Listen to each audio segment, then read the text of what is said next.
Hey everybody, it's Lon.TV, and it's time once again for your weekly wrap-up. Another Monday is here, and today on the wrap-up we're going to be talking about my very limited number of Black Friday pickups, Huawei and the U.S. government. A lot of people have been asking about that. A high tide on YouTube raises all the YouTube boats. I'll go into more detail on that in a minute. How to know when an Android TV box is legitimate versus a hacked box that we've seen before. And then digital versus physical for video games. The debate rages on. I wanted to talk a little bit about that as well. So lots to do here. Let's get to it.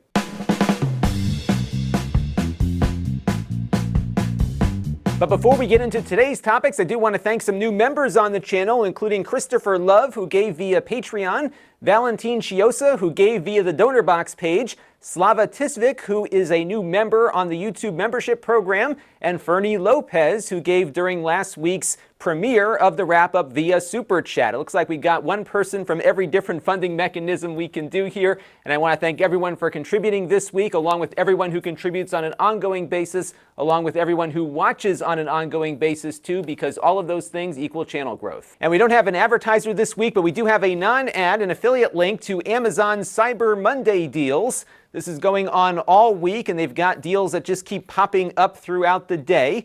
This is very similar to how their Prime Day works, but I think it's going to be going on throughout the week here, so you can check it out at the link you see on screen. So now let's take a look at the week in review. We unboxed stuff on the Extras channel that we then reviewed on the main channel, including the new Jetstream box that you can find at Walmart, also the Huawei MediaPad M5, a 200,000 subscriber special, which I'll talk about in a second, and the 8BitDo N30 Pro 2 controllers. So if you missed anything, you can find it all in the master playlist link below. And now it's time for a couple of things that are on my mind, and this is week 92 of me doing this as a full-time occupation. And of course, we had a very big milestone this week, crossing the threshold from 199,999 subscribers to 200,000. And I think we're over 201,000 now. Took about 2 years to go from 100,000 to 200,000, but 4 years to get to 100,000. So we're starting to speed up a bit here.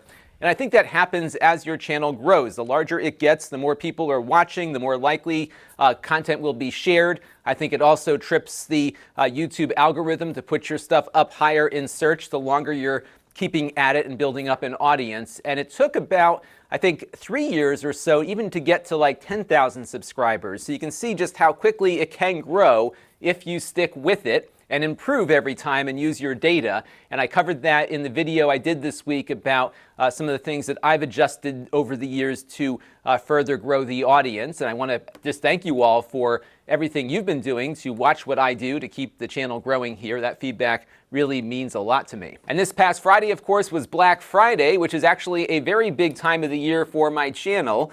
The first thing that's very important for YouTube creators is that this time of year, the last quarter of the year, is probably when you get the most advertising revenue, because this is when holiday shopping is at its peak and advertisers are spending a lot to gain the attention of the consumers out there. But it's also important for my channel because a lot of things that I review throughout the year end up as Black Friday sales, because we often look at lower cost items here on the channel. So I get a lot of new viewers coming in looking for information about those products. So things like the Fire TV stick were very hot this week, the Mi Box, given that it's on sale at Walmart. Also some Chromebooks that I looked at throughout the year as well. So to some degree, I'm always looking for this stuff, and I really am focused on getting these reviews up as soon as these things come out, so that when this time of the year rolls around, I am well positioned in search. And this week it looks like we had a pretty big uptick on Black Friday, as we usually do. What's funny though is that Black Friday 2014 was the biggest growth period for my channel. I went from getting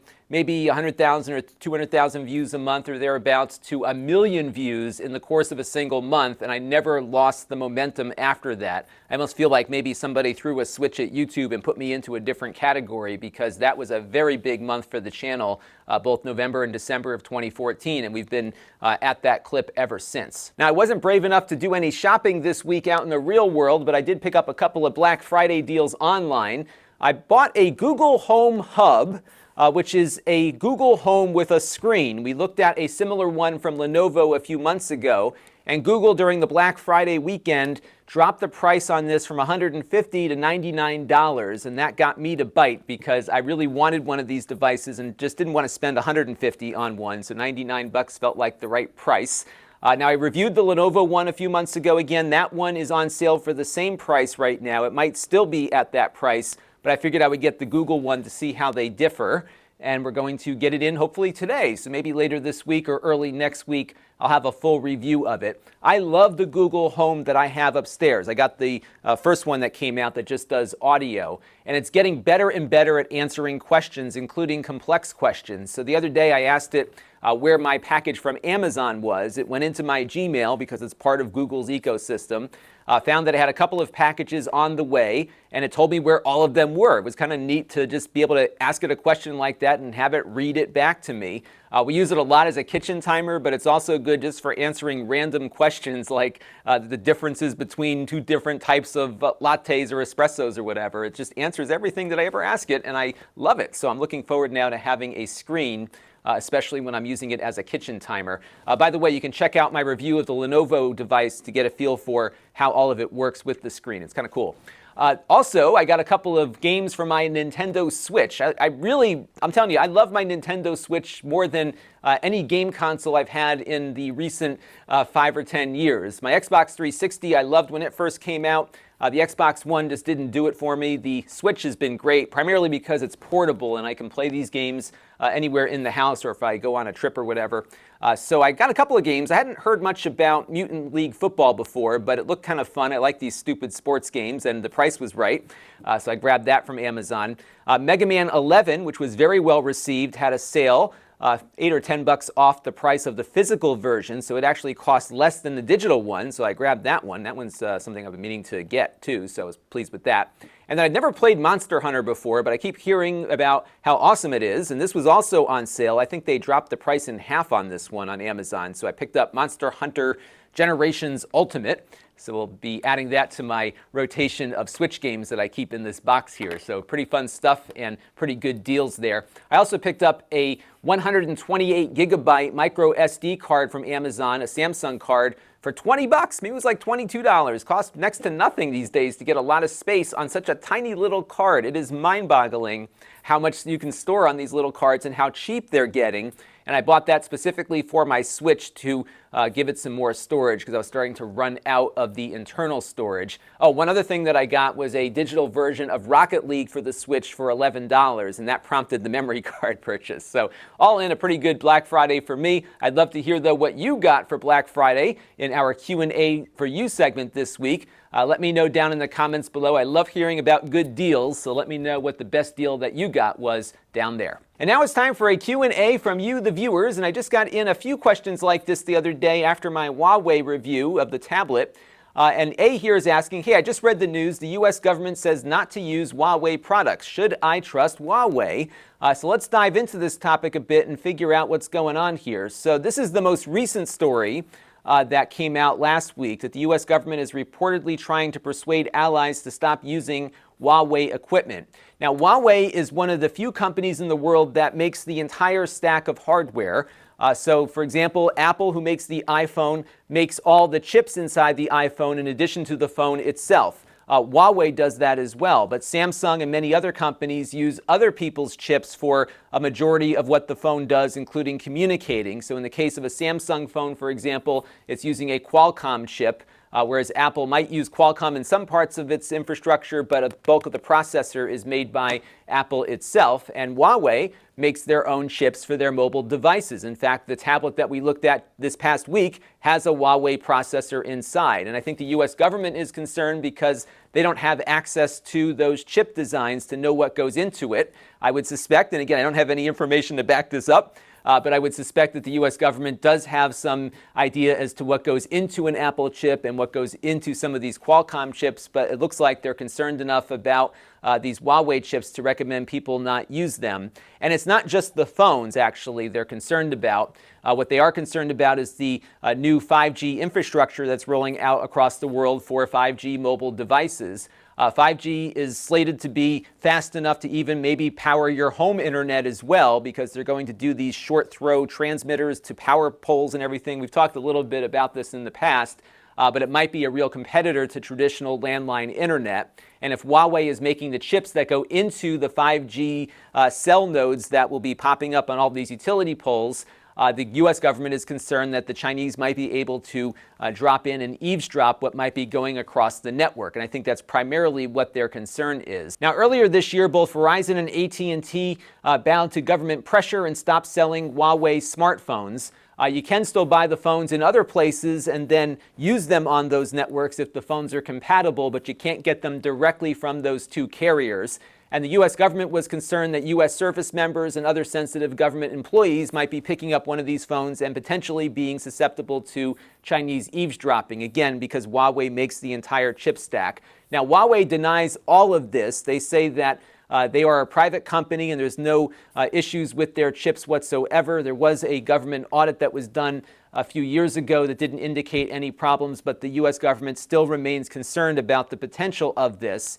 And I think if you look at the strategies that people take in this cyber war that's been going on now for the last decade or so, the Chinese have a very different strategic approach to things because they make all the stuff that we use throughout the world. A majority of our things that we use every day, even our Apple computers and our Dell and HP computers, a bulk of those machines are made in China, and they have Chinese components potentially inside of them as well, in addition to chips that get brought to China from other places. And as a result of this, the Chinese may not need to do what the Americans have been doing, which is essentially siphoning off all of the world's internet traffic and putting it into a huge data center for analysis. They actually do this. It's tinfoil hat crazy, I know, but it's the truth.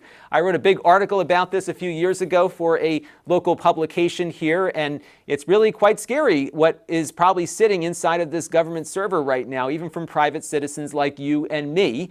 What they have done is basically made it so that they can store this information and then access it only if they get a warrant from a secret FISA court. So the actual retention of the data, the recording of the data, they don't consider to be wiretapping until they get a warrant to actually look at the data that they're storing. That's what the U.S. has been doing for a long time. The Chinese, though, don't necessarily have to do that because they make everything.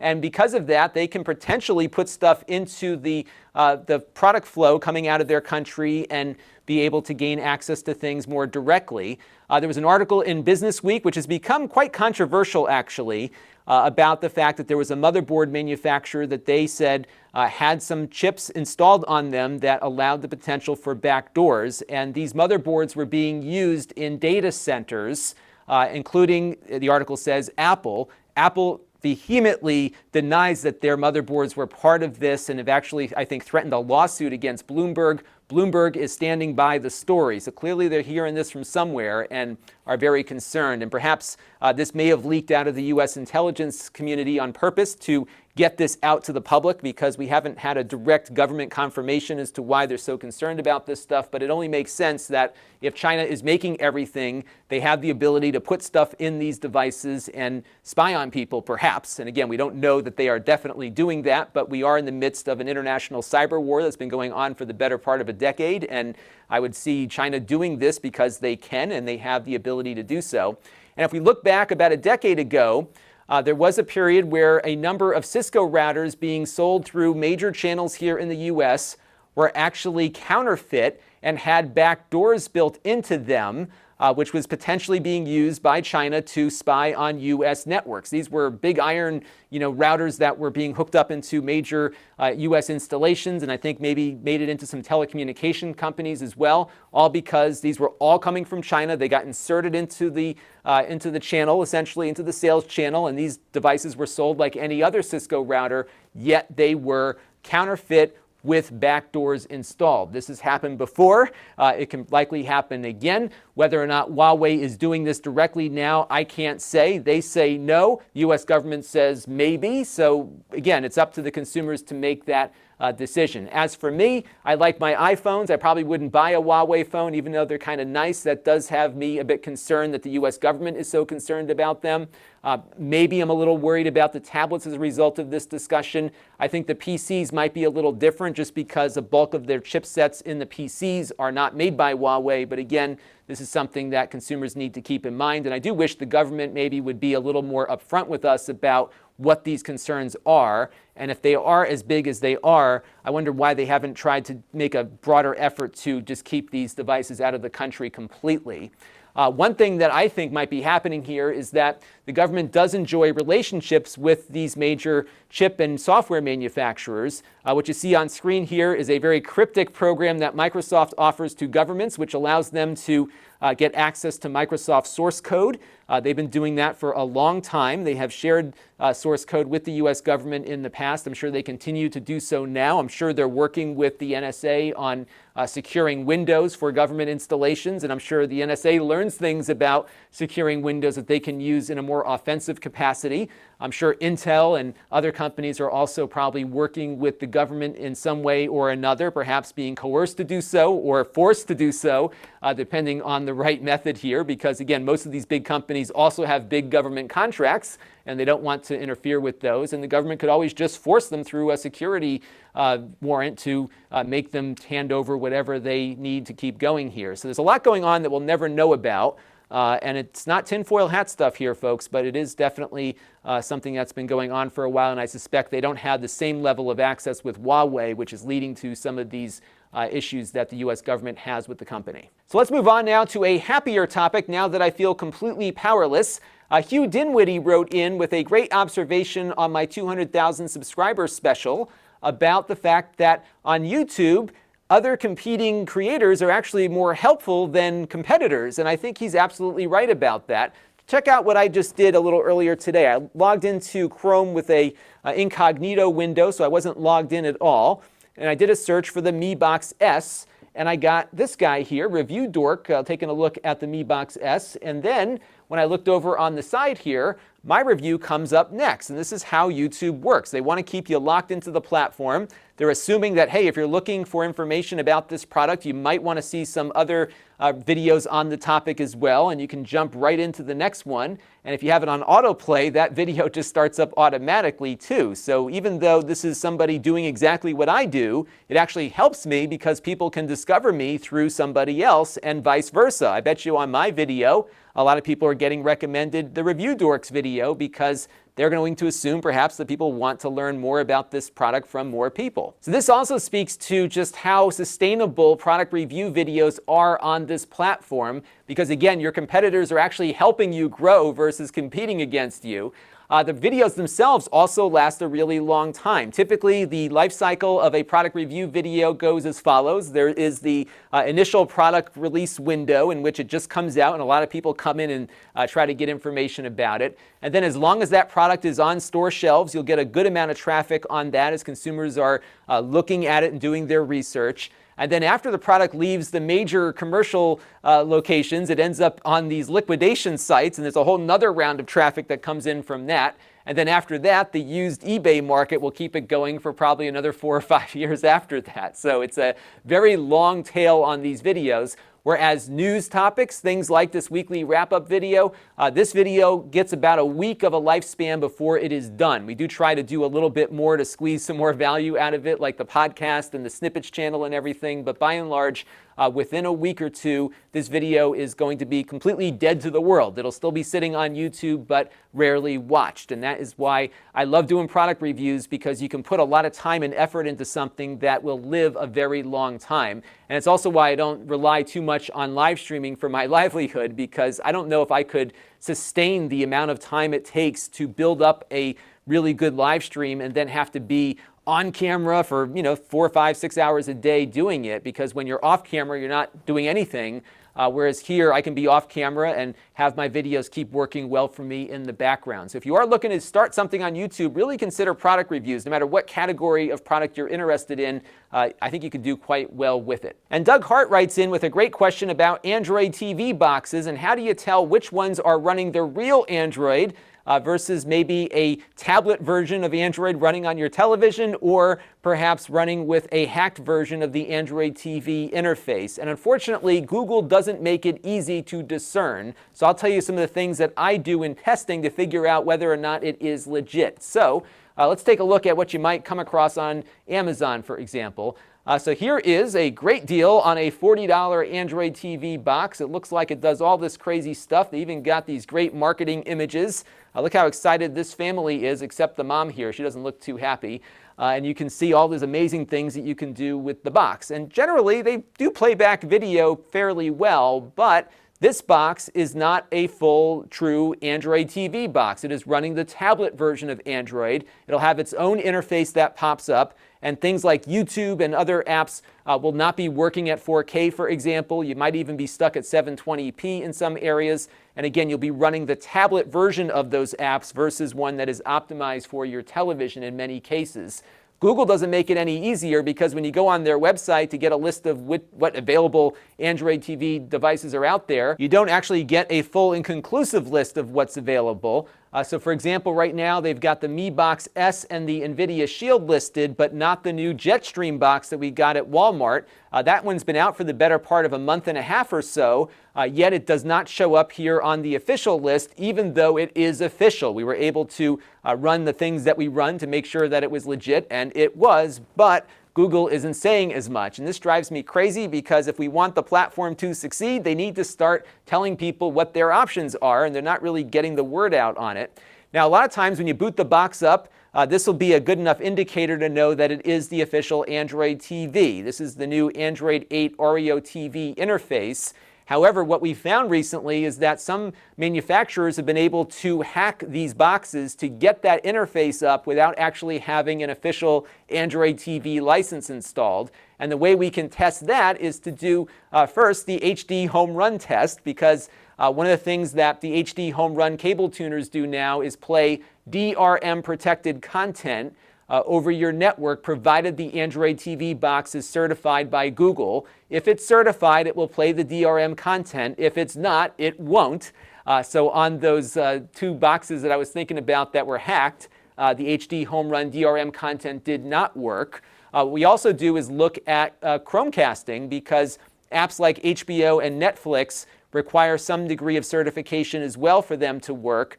And what we found is that HBO and Netflix, either together or individually, will not cast over to one of these devices if it's not running with a certified version of Android TV. The problem is you can't test this until you buy it. So it's hard often to know, especially when you're on a site like GearBest or something like that, to really get a good idea as to what the box is or is not. And that is why I think Google needs to do a better job of informing us what's out there so that we can make the right decision for the Android TV box that we want to buy. The biggest issue with Android TV right now is that there isn't a good alternative to the NVIDIA Shield. The Shield is a great box. It's probably the best box out there across any platform. But I would like to see something that's decent and affordable, that may not have all the performance the Shield has, but doesn't have any issues. So we've got two now out there, the Mi Box S and the Jetstream.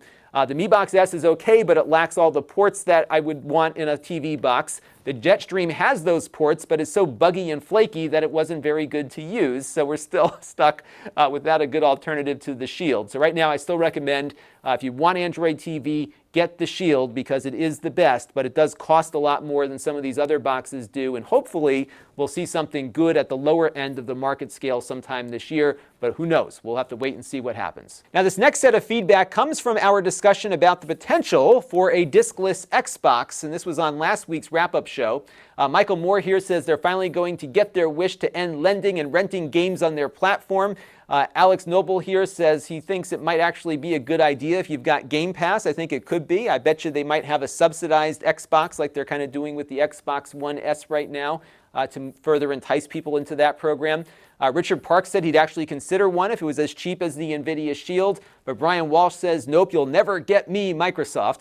And I've always been of the mind of buying physical media. I like having a game that I can hold in my hand and maybe resell at a later time when I'm done playing it. I've been doing that with some of my Switch games.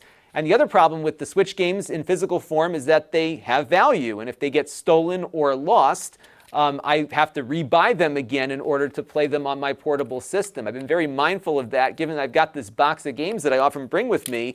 If anything ever happens to this, I'm out a lot of money now. Whereas if I had just bought these games digitally, they would all be on my Switch, even if I lost it. When I get the new Switch, they're all re-downloaded, and my save games now back up to the cloud on the Switch as well. So I'm not too sure what to think anymore about this digital versus physical thing. I do like having that freedom to lend a game out or borrow one from a friend, which you don't get digitally. But at the same time, I think with a portable system, it might make a little more sense to have digital. I'm just glad right now that we as consumers have choice, and I fear that at some point in the near future, those choices might erode. It does cost Nintendo a lot more money to make a physical cartridge and distribute it versus just selling it digitally. And what's interesting is they sell the digital games for the same price as the physical games, and at some point they're either going to stop the physical or maybe charge more for the physical, given that it does take profit out of the mix for them. So we'll have to see how each of these companies reacts to it.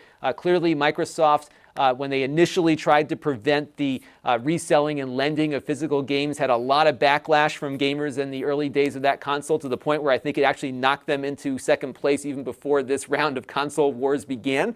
So we'll see how this all develops, and maybe this is a test market essentially to see how well a discless digital-only Xbox will fare versus one that takes physical media. So we'll have to just keep an eye on all this and see what happens next. And our channel of the week this week is a very entertaining series that popped up on my recommended feed from YouTube from a creator called Pleasant Green. And I guess he was listing a couch or something on his local classifieds site. And somebody wrote in saying, hey, I'd like to buy the couches. I'm going to send you a check for $1,500, which was more than what he was asking. And the guy who sent the check asked him to send back the extra change, essentially. And it's a scam that's been going on for a while. They send you a phony check. You go and cash the check, you send them the money, and then the check bounces and you're left with nothing. But of course, the person that sent you the check ends up with money, and they're usually overseas, which is exactly what's happening here. But he does a deep dive into this scam and how it all came about. He gets in touch with the guy and learns more about where he's from and what he's doing and how the whole scam works. It's actually really fascinating. So check it out at the link you see on screen here. I really enjoyed watching all of it this week. So this week on this channel, we've got a couple of things to look at.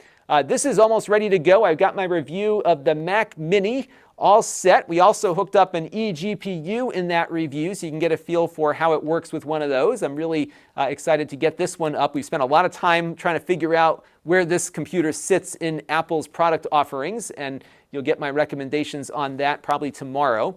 I'm also going to start working on this in the next day or two, which is the single drive Synology NAS. This is their DS119J. I like it because it's very inexpensive. It's under $100 without the drive, but you put a drive in there and you've got yourself a Synology NAS to get started with. So we're going to be spending some time with that this week as well. And I'm also considering doing a refresh of my 4K box roundup that I did last year. This video that I did last year is still being watched now quite heavily. Another example of how your content in a product review show can be very evergreen. Well, that's a good example of that. And there might be things in that video that are out of date, so I'm going to go through it this week and see if there's anything that needs to be added, and if so, I'll make a new video. So that may or may not happen this week. But one thing I am definitely going to be doing is my monthly sponsored Plex video. And last week on the wrap-up, we talked about Plex servers, and that segment of the show got a lot of interest according to my analytics, and I think that means that you might want a little more about Plex servers. So I think what I'll do is a roundup of all your options, talking about NAS devices, maybe an old PC, and then we'll look at maybe getting free NAS working on a cheap PC like a NUC as an option as well. So let me know if there's anything you'd like me to cover in that video. I'm going to probably start working on it on Wednesday or so. So let me know down in the comments below, because I know there's a lot of interest in different Plex server options. And this thing keeps staring at me and it's killing me. I haven't had time to really sit down and play with it just yet.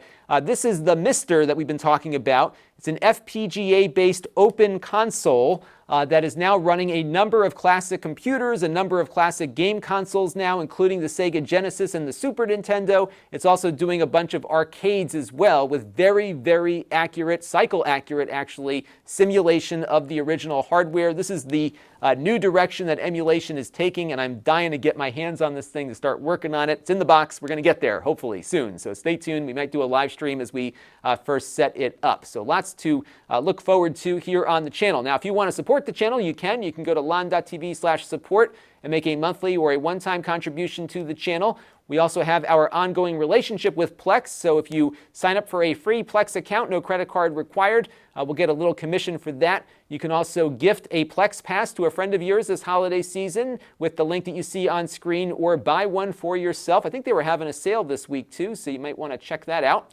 We have other channels you can look at as well. We have my Extras channel where I have supplementary content and unboxings. The podcast is an audio version of this show and the interviews that I do from time to time.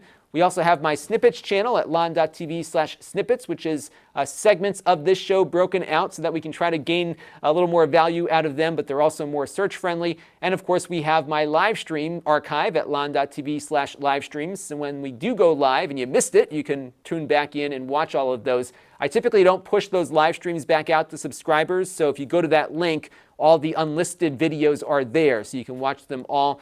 There's hours upon hours of content there, so have at it.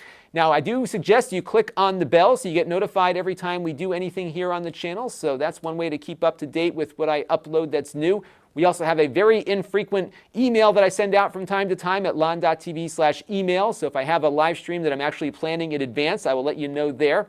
We have the Facebook page at Lon.TV/Facebook. We're putting a lot of video up there now. And we also have the Facebook group at Lon.TV/Facebook group. We're up to almost 600 people there now. And then, of course, we have the store at Lon.TV/store where you can buy things that I've previously reviewed here on the channel. You can get alerted to when things get added to the store by signing up for the email list here. And I'll give you a great example of how effective this email list is. I put 3 items up last night. They all sold within 2 hours of me listing them and the email going out. So if you want to get notified when something does get sold, or is being put up for sale, I should say, sign up for that email list and you will get notified the second I add anything to the store or change prices. And that's going to do it for this week's weekly wrap-up. I want to thank you all for your continued support of the channel. Your questions and comments have been very helpful as well, so I greatly appreciate all that you have been doing to help us grow. And this is the first wrap-up we've had since the 200,000 mark was crossed. And let's see how long it takes to get to 300,000. We've got a ways to go here, but I predict maybe a year and a half now versus 2 years to get to the next milestone. Let's see. It could happen faster or it could happen slower. Who cares? I'm enjoying what I do, and I really do enjoy interacting with all of you, both here in the comment threads, but also on the Facebook group and everywhere else where we interact. That'll do it for now. Until next time, this is Lon Seidman. Thanks for watching. This channel is brought to you by the Lon.TV supporters, including gold level supporters Chris Allegretta, the 4 Guys with Quarters podcast, Tom Albrecht, Gerard Newberg, and Kalyan Kumar.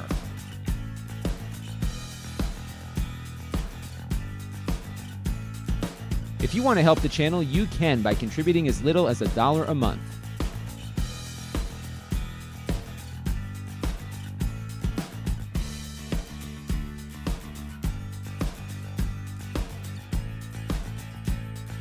Head over to Lon.TV/support to learn more.